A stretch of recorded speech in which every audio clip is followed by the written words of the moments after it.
সাহাবীদের সামনে বলতে আরম্ভ করলেন, ও সাহাবীরা,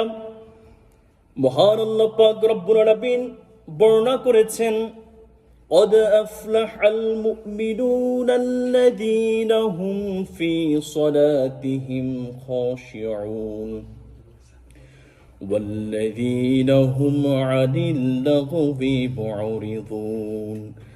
والذين هم للزكاة فاعلون والذين هم لفروجهم حافظون। চিৎকার করে বলুন সুবহানাল্লাহ। আল্লাহ রাব্বুল আলামিন বললেন, ও পৃথিবীবাসী শোনো, কোন মানুষ যদি সূরাতুল মুমিনুনের প্রথম 10টি আয়াতের মধ্যে যে গুণাবলী বর্ণনা করা হয়েছে, কোন মানুষ যদি এই গুণাবলীগুলো তার জীবদ্দশায় বাস্তবায়ন করে এবং এই গুণাবলীগুলো যদি সে মানতে পারে,